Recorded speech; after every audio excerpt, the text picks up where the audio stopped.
अस्सलाम वालेकुम। आज की वीडियो में मैं आपके साथ बहुत ही खूबसूरत सा नेक डिज़ाइन शेयर करूंगी जिसे बनाना बहुत ही आसान है। उसके लिए हम ये फैब्रिक यूज़ कर रहे हैं जिसमें छोटे छोटे बॉर्डर बने हुए हैं। नेक डिज़ाइन को बनाने के लिए हम ये ज़ीरो की बुकरम का इस्तेमाल करेंगे जो कि मार्केट में बहुत ही आसानी से मिल जाती है। अब हमने इस फैब्रिक की 2 इंचेस की चौड़ी तिरछी पट्टियाँ कट करनी है। इस तरह से हमने 2 इंचेस का गैप लेना है। आपने इस फैब्रिक को इस तरह से ट्राइंगल शेप में फोल्ड करना है और इसके ऊपर जो है वो आयरन करके अच्छे से क्रीज बना लेनी है। तो यहाँ पे देखिए हमने क्रीज बना ली है। अब इसके ऊपर जो है हम स्केल के साथ लाइन ड्रॉ कर देंगे। अगर आप लोग भी सेम इसी तरह का नेक डिजाइन बनाना चाहते हैं और आपके पास ऐसा फैब्रिक अवेलेबल नहीं है तो आप कोई सा भी 2 कलर का फैब्रिक यूज करके उसकी इस तरह से पट्टियां आपस में स्टिच कर लीजिए। देन इसको तिरछे में कट कर लीजिए तो आपका सेम इसी तरह का जो है वो डिजाइन रेडी हो जाएगा। पट्टियां हमने कटिंग कर ली है क्योंकि ये लेंथ में कम है तो दो पट्टियों को हम आपस में जोड़ डालेंगे। तो जोड़ आपने इस तरह से तिरछे रुख पे डालना है कि आपका जो डिजाइन है वो बिल्कुल इक्वल आए। तो यहाँ पे पट्टी के साथ पट्टी मिलाते हुए इसके बीच में मैं सिलाई लगा लूंगी। अब इन पट्टियों के नीचे हमने ज़ीरो की बुकरम अटैच कर ली है। तो ये मैं आपको बैक साइड से भी दिखा देती हूँ। ज़ीरो की बुकरम अटैच करने के बाद अब आपने पट्टियों की दोनों साइडों को इस तरह से फोल्ड कर लेना है। दोनों साइडों से फोल्ड करने के बाद अगेन इनको एक दूसरे के ऊपर इस तरह से फोल्ड करके अच्छे से क्रीज बना लेंगे। अब हमने शर्ट के ऊपर अपना नेक ड्रॉ करना है। तो ये शर्ट की बैक साइड है, इसको हम पलट के सीधी साइड जो है वो शर्ट के ऊपर की तरफ ले आएंगे। तो ये हमारी शर्ट की सीधी साइड है। अब हमने इसके ऊपर अपने नेक की चौड़ाई के अकॉर्डिंग मार्किंग करनी है। जितना आपने चौड़ा नेक रखना है, मैंने 7 इंच रखना है तो 7 का हाफ करके 3.5 इंच पे मार्किंग करूंगी। नेक की लेंथ में यहाँ पे 7 इंच ले रही हूँ तो 7 इंच पे मार्किंग करेंगे। इसके बाद हमने अब नेक को शेप देनी है। तो यहाँ पे मैं आपको बहुत ही आसान मेथड बताऊंगी। यहाँ पे मैं आयरन का इस्तेमाल करूंगी और इन दोनों पॉइंट्स के बिल्कुल बराबर इस तरह से आयरन को रखूंगी और इसके बिल्कुल साथ साथ जो है हमने चौक के साथ मार्किंग कर लेनी है। इससे हमारे नेक की जो है बहुत ही परफेक्ट और खूबसूरत सी शेप जो है वो ड्रॉ हो जाएगी। बिगनर्स के लिए ये बहुत ही अच्छी टिप है। तो इस तरह से नेक की शेप हमने ड्रॉ कर ली है। अब हमने नेक की स्लिट रेडी करने के लिए मार्किंग करनी है। तो मैं 10 इंच पे स्लिट की लेंथ रखूंगी। स्लिट की लेंथ आप अपनी चॉइस के अकॉर्डिंग कम या ज्यादा भी कर सकते हैं। अब हमने ये जो पट्टी रेडी की है इसको जब आपने डबल फोल्ड इस तरह से करना है तो नीचे वाली पट्टी को थोड़ा सा बढ़ा के रखना है। इस पट्टी को बिल्कुल शर्ट की मिड वाली साइड पे इस तरह से बराबर करके आपने रखना है और पट्टी के साइड पे हमने चौक के साथ इस तरह से मार्किंग कर लेनी है। अब हमारे नेक की जो बिल्कुल साइड की सिलाई जहाँ पे आनी है तो वो पॉइंट हमारा रेडी हो चुका है। लेकिन हमने कटिंग जो है वो यहाँ से थोड़ा सा गैप छोड़ते हुए करनी है। कम से कम आपने ½ इंच का गैप छोड़ना है और एक और मार्किंग इस तरह से करनी है पट्टी की साइड पे भी और नेक के राउंड में भी। तो हमने इस तरह से मार्किंग कर लेनी है और ये जो नीचे की तरफ मार्किंग है वो थोड़ी सी तिरछे में होगी। कम से कम 1 इंच का गैप छोड़ते हुए इस तरह से इस मार्किंग को हम तिरछे में आपस में मिला देंगे। तो ये हमारी मार्किंग जो है वो हो चुकी है। अब दूसरी साइड के ऊपर हमने मार्किंग किस तरह से करनी है, शर्ट को हम खोल लेंगे और शर्ट को खोलने के बाद आपने इस तरह से डबल फोल्ड कर लेना है। डबल फोल्ड करके इसको अच्छे से इसका मिड कर लेंगे। मिड करने के बाद आपने आयरन लेके तो इसके ऊपर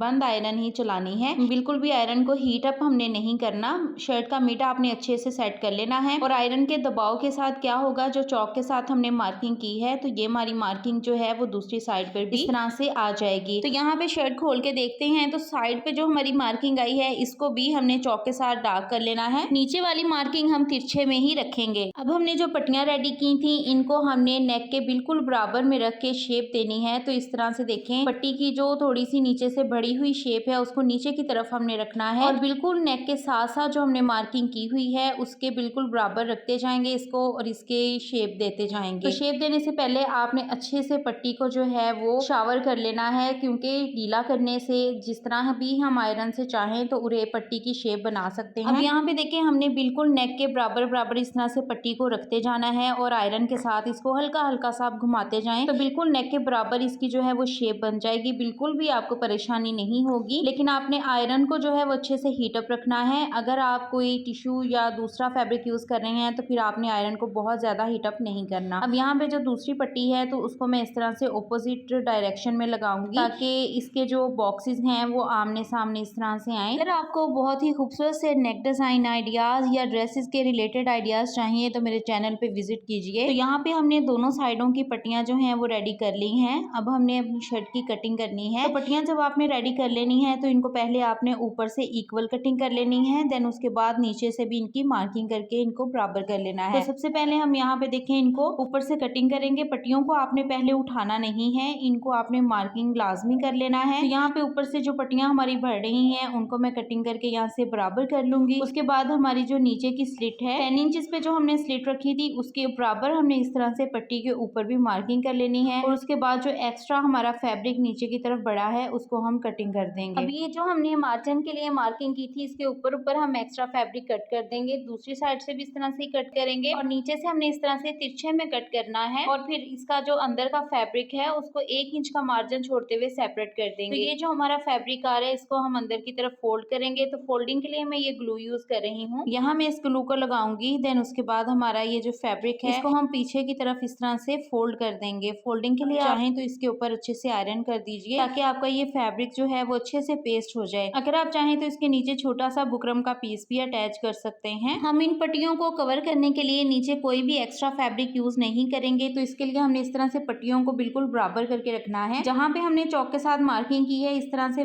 उस हिस्से से हमने पट्टियों को आपस में मिलाना है। मिलाने के बाद यहाँ पे देखें जो मिड में इसके हमने ऑलरेडी क्रीज बनाई हुई है आयरन के साथ, वहां पे हमने देखें पट्टियों के बिल्कुल दरमियान में इस तरह से सिलाई लगानी है। सिलाई लगाने से ये होगा कि हमारी पट्टियां आपस में जो है वो अटैच हो जाएंगी और हमें अपनी स्लिट को बंद करने के लिए एक्स्ट्रा कोई भी फैब्रिक यूज नहीं करना पड़ेगा। पट्टी के दरमियान में जब आपने सिलाई लगानी है तो सिलाई आपने वहीं तक लगानी है जहां तक आपने अपने नेक को बंद करना है। आप पहले चौक से मार्किंग कर लीजिए, देन उसके बाद इसके दरमियान में सिलाई लगाएं। तो पट्टी को अब हम शर्ट के साथ अटैच करेंगे तो उसके लिए हमने मार्किंग यहाँ पे देखें ऑलरेडी की हुई है। जब भी आप इस तरह की डबल फैब्रिक पट्टी को रेडी करें तो हम ये वाला कतान का धागा जो है वो यूज करेंगे। पैराशूट का धागा भी इसको बोलते हैं क्योंकि हमने जो है वो सिलाई लगानी है ऊपर की साइड पे। अगर हम ब्लैक कलर का धागा यूज करेंगे तो वो भी अच्छा नहीं लगेगा, तो इसलिए हम ये वाला धागा यूज कर रहे हैं। इसको हमने बॉबिन पे फिल करके ऊपर की साइड पे लगा लिया है। पट्टी के अंदर हमने उतना ही फैब्रिक देना है जिसपे हमने मार्किंग की हुई है और आपने जब पट्टी पे सिलाई लगानी है तो बिल्कुल भी शर्ट के फैब्रिक में खिंचाव नहीं आना चाहिए। अगर आप बिगनर्स हैं तो कोशिश करें कि आप इसको ग्लू से ही पहले सेट कर लें, देन उसके बाद आप इसके ऊपर जो है वो सिलाई लगा लें। अब यहाँ नीचे से हम पट्टी को बाहर की तरफ निकाल देंगे। अब दूसरी साइड से भी हमने जो नेक स्टिच करना है वो ऊपर वाली साइड से ही स्टिच करना स्टार्ट करना है। तो यहाँ से भी आपने देखें फैब्रिक को जो है वो अच्छे से एडजस्ट करते जाना है और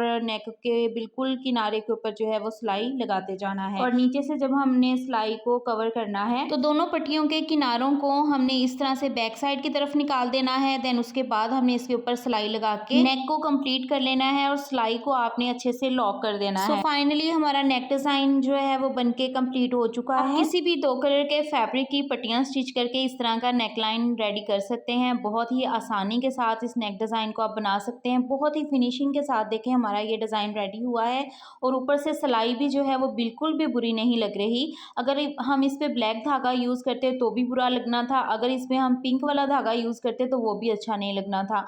तो यहाँ पे देखें आपने हमेशा जब भी 2 कलर के फैब्रिक पे काम करना है तो आपने ट्रांसपेरेंट धागा ही यूज करना है। और यहाँ पे देखें बैक साइड से भी आप देख सकते हैं कि इसकी फिनिशिंग बहुत अच्छी आई है। अब बैक साइड पे हमने बॉबिन में ब्लैक धागा फिल किया था तो अगर ये फ्रंट पे आता तो बिल्कुल भी इसकी लुक अच्छी नहीं आनी थी। तो ये थी जी आज की हमारी वीडियो। आई होप कि वीडियो आपको अच्छी लगी होगी। अगर वीडियो अच्छी लगी हो तो वीडियो को लाइक कर दें, चैनल को सब्सक्राइब करके बेल आइकन को प्रेस कर दीजिएगा ताकि मेरी हर आने वाली वीडियो की नोटिफिकेशंस आपको मिलती रहें। मिलते हैं नेक्स्ट वीडियो में। अपना बहुत सारा ख्याल रखिएगा, दुआ में याद रखिएगा। अल्लाह हाफिज़।